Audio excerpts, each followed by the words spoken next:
So last week we talked extensively about episode 1 of Peter Jackson's Get Back documentary that focuses on the Beatles and their project that turned out to be the album Let It Be. Right.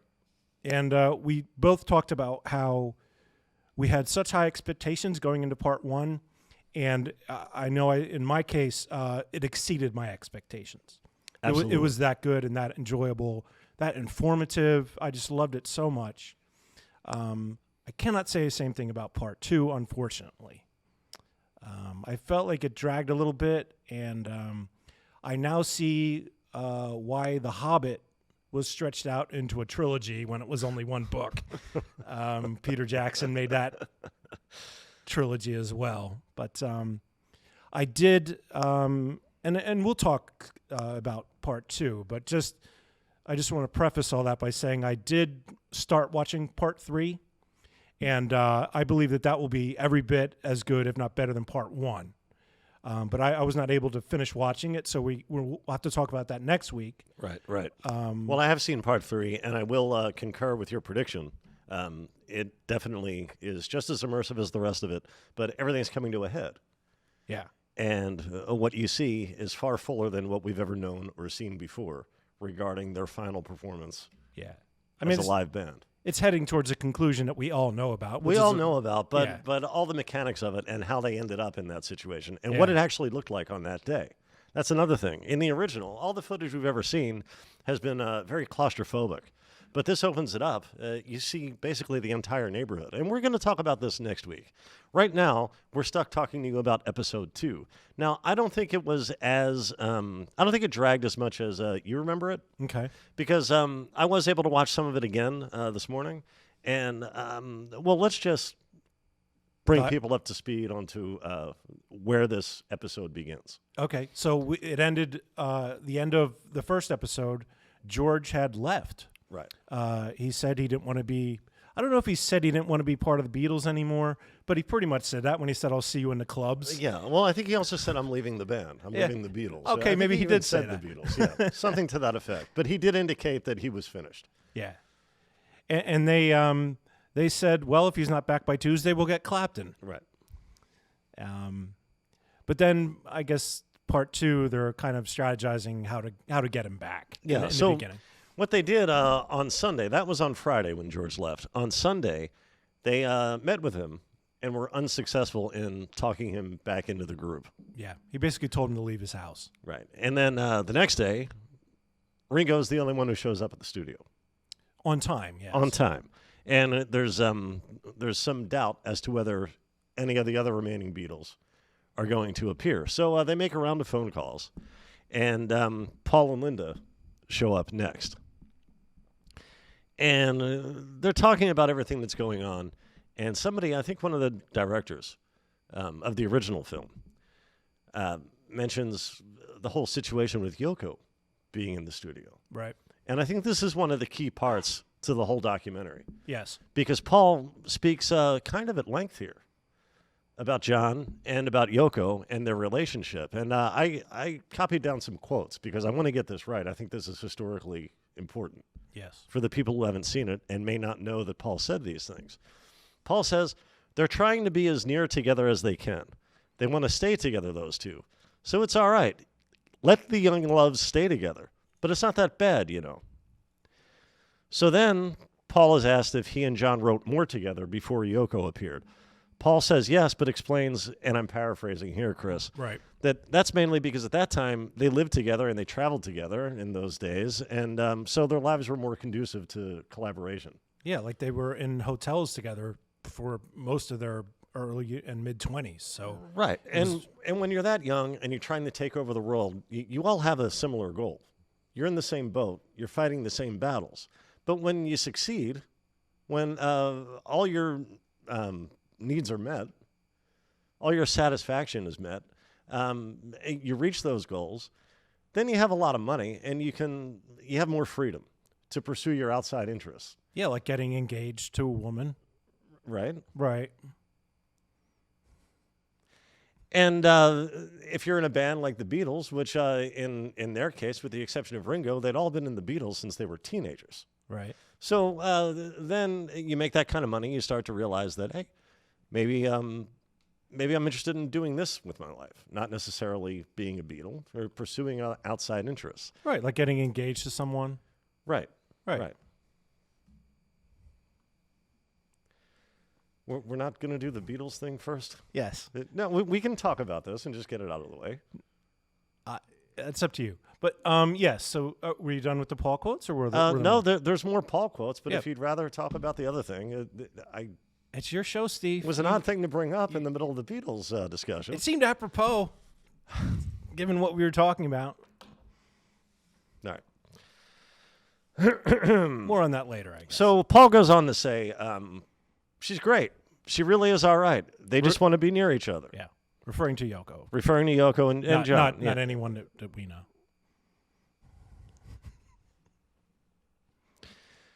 Paul continues, I just think it's silly for anyone to say, no, you can't. Meaning you can't, to tell John that you can't have this, you can't bring this girl around. Well, you could. He actually says later, yeah, we if we had someone in charge of all this, they would say, don't bring your girls around. Yeah, So, but they would say the same about Linda and about yes. Patty was also Patty, seen yeah. in part 2, yeah.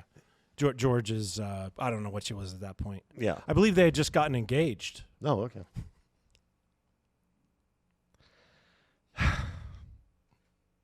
So Paul continues, it's John's decision and it's none of our business. But then he says, and this is the most stunning thing to me, perhaps in the entirety of the entire 8 hours Really? of the experience. He says, it's going to be such a comical thing, like in 50 years' time, they broke up because Yoko sat on an amp. What? John started bringing this girl around.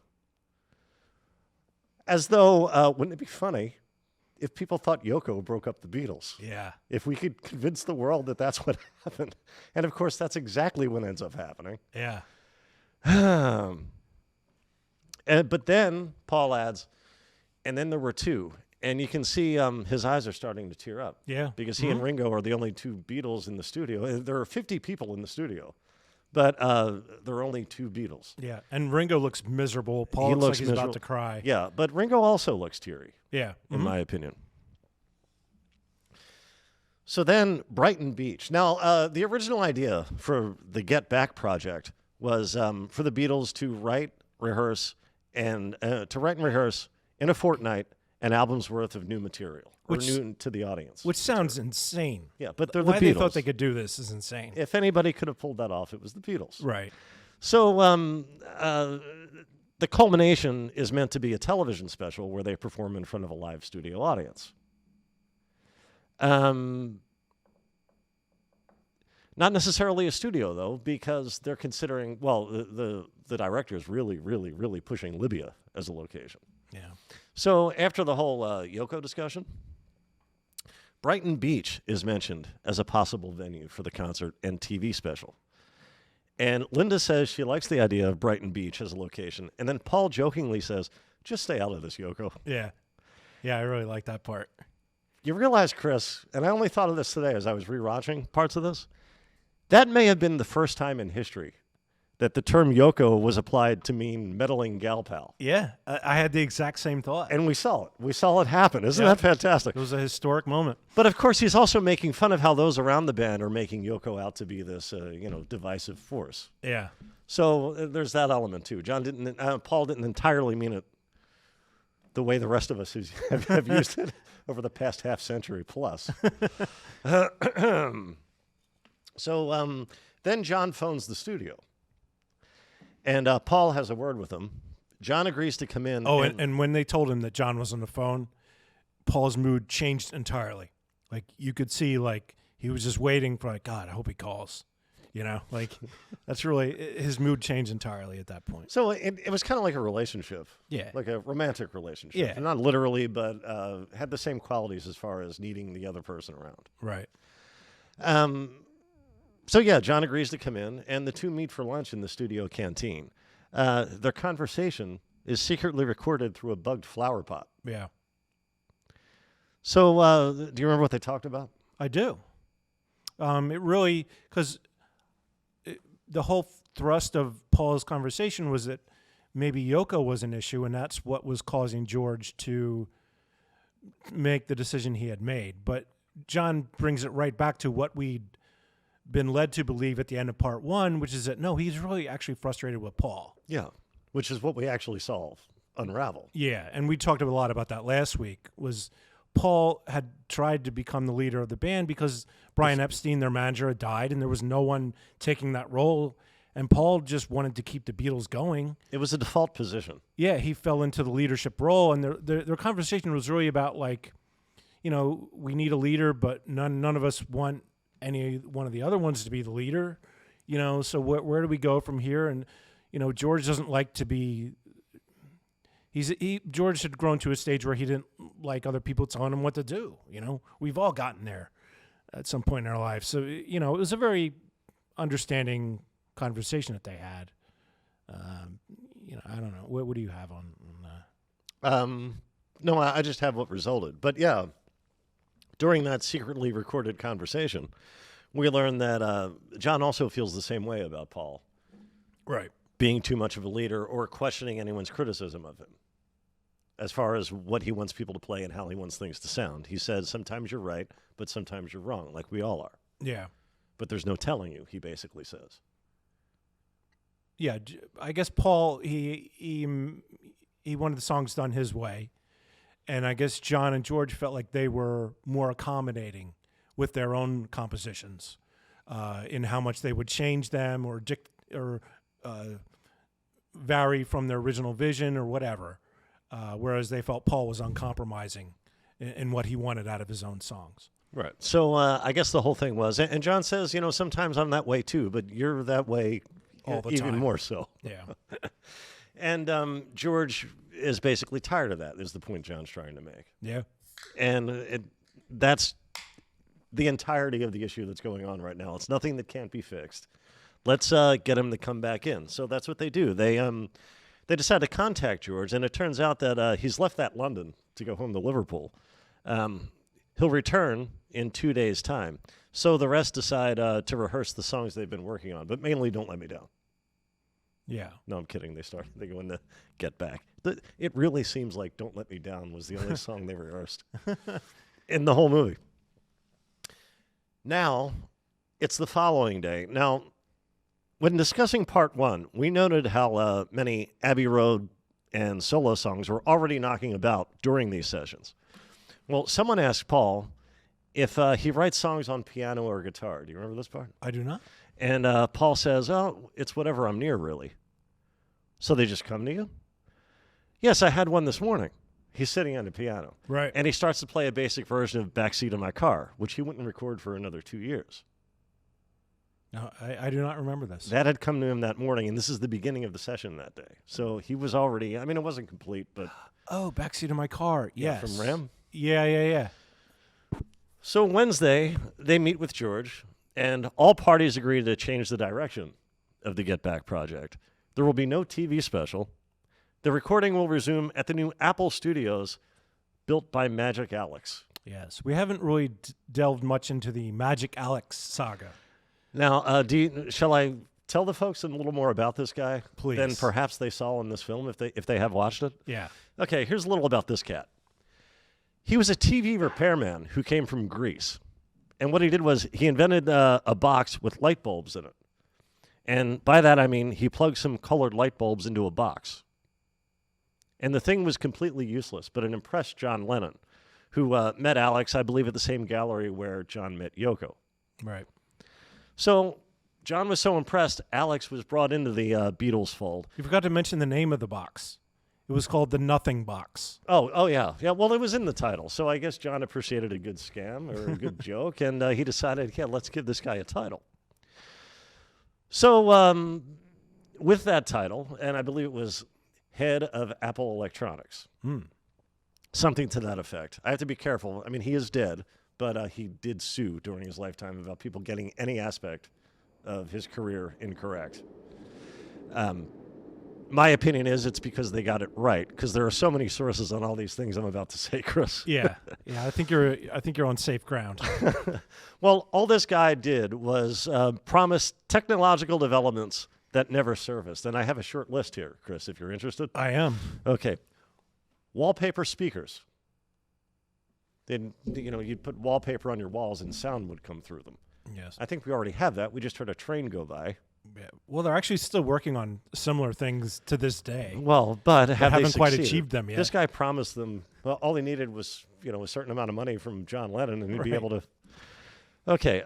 Paint for cars that could change color by flicking a switch. Cool. Very cool. Cool. Possible? I think they have that now. What? Many years later.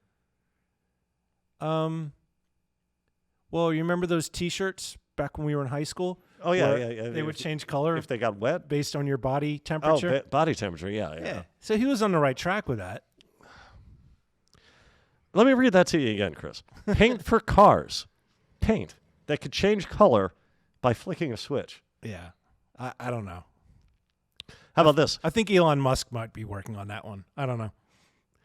A force field to surround the homes of the Beatles. All right, now that's a little bit crazy. Paint that can make anything invisible. But I guess here's the catch. Everything in the world has to be painted the same color. Right. That's a way to do it. That's not impossible. Right. It would just take a lot of work and a lot of cooperation. He promised what would become caller ID, but that appears to have been more of a prediction than anything he was actually developing. All of these promises and predictions were abandoned when a mysterious fire destroyed his laboratory. Oh, that's unfortunate.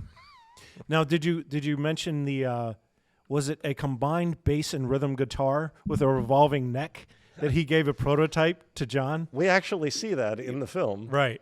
And it's made out of styrofoam because this is, well, it's not a prototype. It's a mock-up. And then when John sees it, he laughs his ass off and says, tell him to build a prototype, not a mock-up made out of styrofoam. Now, there are double neck guitars. Right.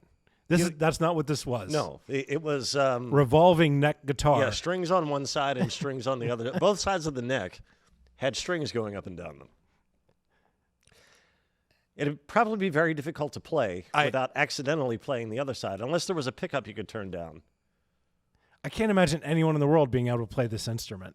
It seems very difficult and unnecessary. Right. In 1967, the Beatles opened their Apple boutique store in London. For the opening, Magic Alex proposed, and was commissioned at great expense, to provide what he called an artificial sun to light up the night sky. Now, when it came time to demonstrate it, Alex claimed that there was not a strong enough energy supply to operate it, which the Beatles saw as a satisfactory explanation. You know what else Alex liked to do? I can't even imagine. He liked to complain about the subpar capabilities of the EMI studios at Abbey Road. You know, where studio marvels like Strawberry Fields Forever, A Day in the Life, I Am the Walrus, The Dark Side of the Moon. All subpar. He felt the Beatles deserved better, and he was just the man to provide it. What do you know, Chris? Well, I know that he built a studio to his own specifications in the basement of that building. Right, in the basement of the Apple offices. Yes. Yeah. And, well, to quote the film that we watched, there was a lot of interference and a lot of static. And I'm not going to say it. It was watch one of our first few shows, and you'll get an idea. Anything from seasons 1 and 2, and you'll see what the Beatles were dealing with when they started to take advantage of their new luxurious Magic Apple Alex Studios. Studio, yeah. Yeah. So they solved that by bringing in 2 4-track recorders and loaning the stuff that George Harrison had laying around his house to build their own studio. And that was far superior. You know where they borrowed the 4-track recorders? From the Beach Boys? No. EMI Studios in Abbey Road. Oh, okay. So, yeah. All that, by the way, all those technical difficulties at the new studio, that probably was a surprise to nobody but 4 people. Yeah. So, in total, it is said that Magic Alex's antics cost the Beatles, and this is adjusted for inflation, the equivalent of £5.32 million. over his association with the band. Yeah. You want some more about Alex? This is post-Beatles. Sure. In the 1970s, he began marketing bulletproof vehicles. Well, that's a thing. The president has one. The Pope has one. Right. Are any of those built by a TV repairman? I don't know. But this project garnered him a few government contracts around the world. Oh, really? King Hussein of Jordan, for instance, was one of his clients. So he sent the king a fleet of vehicles, which, of course, immediately his security officers tested with rounds of live ammo. That's what you do, right? Right. Well, the bulletproof cars actually turned out to be more dangerous than regular cars. So the bullet penetrated the car and then ricocheted around, killing everyone on board. Not quite, but almost. The bulletproof glass he put in there not only shattered, but the glass itself was so thick, it would basically stab the crap out of anybody who was in the vehicle. You know, not to get off track, but that's actually, like, if you watch old movies of, like, pirates or, like, Revolutionary War, Napoleonic naval combat, like, that's actually how most people died, was in those battles, was the cannonballs would hit the side of the wooden ship, and much like a grenade, the wood would just explode into a million pieces. It'd be like shrapnel. It's shrapnel, yeah. You got killed by shrapnel, not by an actual cannonball running through you. That could only kill one person at a time. It was all similar concept. Yeah. But that was, you're talking about Napoleon. We're talking about the 18th century. This was 1970s. Yes, he should have learned that historic lesson. Now, I think we talked a little about this last week. The way I've always understood history is that when George walked out, his return was contingent on Billy Preston joining the group. Now, in episode 1, he kind of plants a seed. It appears. Yeah. As I'm watching it, I'm thinking, oh, that's where he's planting the seed, because he mentions Billy Preston, right, and about how great he is, and how he's from Ray Charles's band, but he's become better than Ray Charles. But he also mentions Nicky Hodges, who had performed with the Rolling Stones. Nicky Hopkins. Sorry. Yes. What's the line?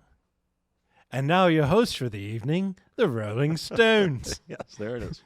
Terrible Liverpool accent, but very funny. Did you have that in your notes? I didn't mean to jump I didn't ahead. because, see, here's what happened. I didn't get through part 2 again, so I'm not sure what came from part 2 or part 3. Well, that was in part 2. Okay, good. Where, because John had just performed as part of the Dirty Mac, and I believe also Plastic Ono, perhaps, in the TV special called The Rolling Stones Rock and Roll Circus, or was it a film? It was a TV thing. I think. Yeah. And that was directed by the guy who was making this documentary. Right. And so the guy, Mr. Hogg, that's the only way I remember his name. Michael Lindsay Hogg, I believe. Yeah, Michael Lindsay Hogg. He, being the director of both, he's like, hey, John, when you got a second, could you do an intro for this special that we just recorded? And John, hilariously, just constantly throughout this thing, keeps turning to the camera and saying, and now your host for this evening, and he's doing like a mock, the Rolling Stones. I'm sorry, my John accent is way off tonight. I'm sorry. It was very funny, and early. he did that as many times as he sang "Don't Let Me Down." Yeah. So that was a lot of the 8 hours is John saying that phrase. But it's kind of making fun of the fact, all right, you want me to say it? I'm going to say it like crazy. So yeah, Billy Preston, George does mention him in episode 1 before he quits. George comes back, but without Billy Preston. Now, I don't know where I've heard this. I feel like multiple sources have claimed this over the years. I don't know. But I really did think that George only rejoined the Beatles under the condition that Billy Preston be part of the group as well. Yeah. Well, we learned that's definitely not the case. That's not the case at all. Billy Preston is in London doing some television appearances, and he just happens to stop by to the Apple studios, and he just wants to say hi. Right. And before we get to that, another guy who just dropped by to say hi, comedian Peter Sellers, right, who stays there all of 3 minutes before John freaks him out so badly he basically runs out of the building. John was very drunk at the time. I forget where that fits into the chronology of all this, but John is just flat on his ass drunk. I can tell you, it's before George came. It seemed like they spent a lot more time drunk when George wasn't there. Yeah. And I do think it was a way of, man, we have this crisis on our hands, and let's just try to relax as best we can until we figure this out. So yeah, they're all drinking when Peter Sellers shows up. But John seemed particularly drunk and particularly trying to mess with Peter Sellers. And so Peter Sellers gets so uncomfortable. He just like, all right, I got to go, guys. And it's funny because right after that, you see Paul, like you say, they were all drunk, but Paul is clearly frustrated at John. And he says this line, which I wrote down. It seemed so weird to me. He says, he's trying to say, John, you need some kind of like direction. He says, to wander aimlessly is very unswinging. Which I feel like that was the genesis of Austin Powers. Yeah. It's very unswinging, baby. I didn't mean to step on that, but when you said that, I didn't pick that up watching it, but when you said it, yeah, that definitely brings to mind Austin Powers. Yeah. But that was all before George came back. And then, but yeah, it was very, So Peter Sellers just happened to drop by. And then later, Billy Preston just happens to drop by. And don't they also just happen to have an electric piano, his instrument of choice? They had just brought it in, like the scene before that. Yeah, a brand new electric piano. None of us play one of these, but who knows? We might need it someday. Well, no, John said he had two of them in his home. So okay. he did play it. And I'm sure Paul did too. Maybe even Ringo. But well, of course, they all played piano. But yeah. I'm not sure if any of them had used one on a Beatles record. Yeah, I don't know. And then who walks in? The preeminent electric pianist in rock and roll. So Billy Preston walks in, and is he even talked into joining the band, or is it more of a, well, hey, we have a piano. It almost feels like they kind of bamboozled him, because they're like, yeah, we got some songs we need somebody to play electric piano on. You know, do you want to give it a shot? And then, sorry, and then sorry, and then later on, they're like, yeah, man, who's the guy I said from the Rolling Stones, Nicky Hopkins. Nicky Hopkins. If we had him here, we'd have to pay him session musician rates. Whereas this guy, we got him playing for free. It seems like they kind of roped him into all this, and he's just like, I'm just happy to be here. But his next two solo records were released on Apple. Well, yeah, I guess that was kind of the payoff. Yeah, the compensator. So, I mean, he was adequately... oh, for sure. But it was kind of like more of a handshake deal than, like they said, paying the session musician rates that they would have had to do otherwise. Right. And when you think about it, most of the songs that eventually made the album, that became Let It Be, you really identify the sound with Billy Preston's keyboard playing. It's hard to think of, well, some of those, like Two of Us doesn't really count as one that I identify with Billy Preston. But, yeah, Get Back, the solo he does, right. Get Back. Yeah, he does do a solo in that. That's pretty iconic. Yeah. Yeah, I mean, he's a big part of it. And, of course, Don't Let Me Down, I realize it wasn't on the album, but that's definitely a Billy Preston dominant song. I guess, man. I feel like they could have had George Martin play it. I don't know. We see him briefly in this. Yeah. Which we hadn't seen him in part one. And at this point, he's the begrudged former producer. But they still need his help, and they rely on him. How did that, like, that's never explained. How did that happen? Well, they got Glyn Johns to do this, and John hilariously refers to him as Glynis throughout this entire thing, which is the female version of his name. I don't know, but I thought it was funny. I think the reason was they wanted to get away from studio trickery, and they wanted something more Phil Spector-like. Now, Phil does eventually come in. We don't see him. Those two things are at odds. We don't. Well, yeah, but I mean, in terms of basic, not orchestral, more.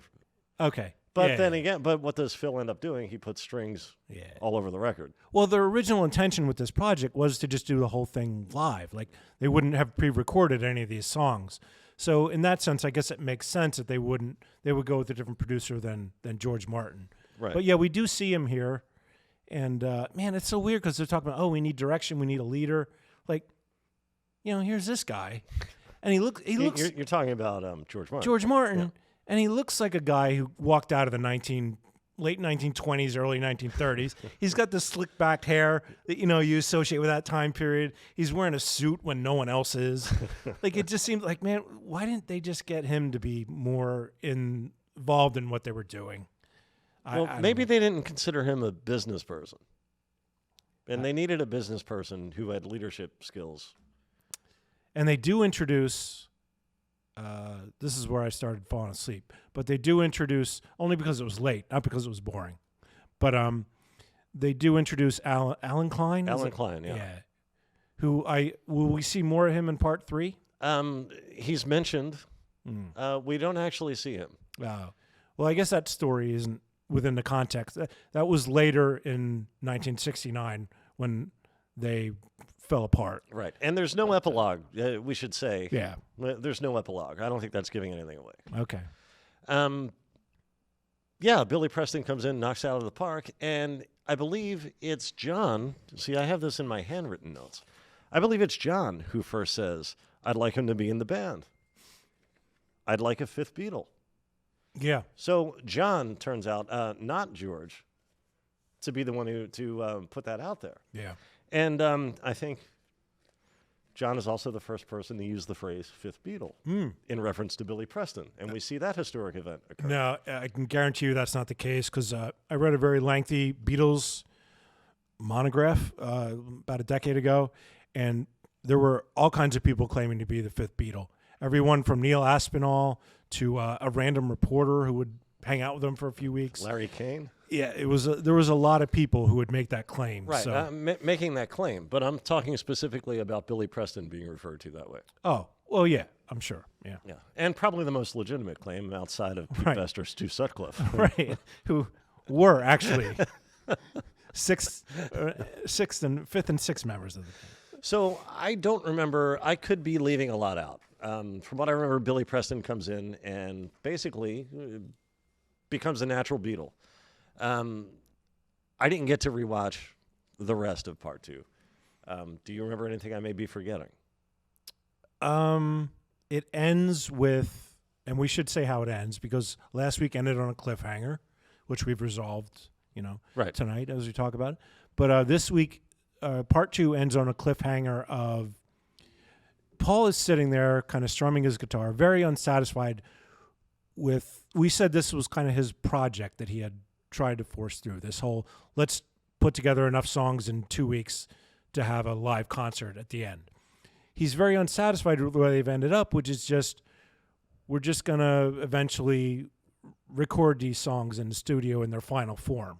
He's like, man, it's very, paraphrase, very anticlimactic.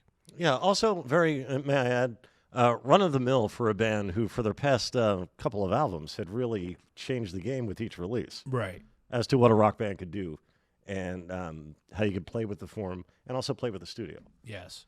So then the way part 2 ends is, I believe it was Glenn Johns and the Mr. Hogg guy, Boss Hogg. But it could have been 2 other people. But they take Paul aside, and it's on camera, and they start explaining, hey, we have an idea where maybe you can get the climactic thing that you're looking for. And you see, you don't hear them, but you see Paul's whole expression just be like, oh, yeah. Like he's really into it. And, of course, we all know what it is, but it's not said yet. So they'll get to that in part 3. Okay, well, I look forward to that because part 3 pays off in many ways, in many unexpected ways. If you did see the first film, and you have. You don't think you have, but you have. Yeah, you have. Yeah. Probably in a sneaker commercial or something. But you've definitely seen the Beatles rooftop concert, but you've never seen it in the way it's presented, when it's presented fully with more cameras, more footage, and more detail. And there's an unsung hero during the rooftop concert, and we're not going to talk about this now. I haven't seen it yet. So. But, well, take a look at, see if you can guess who the unsung hero is. Okay.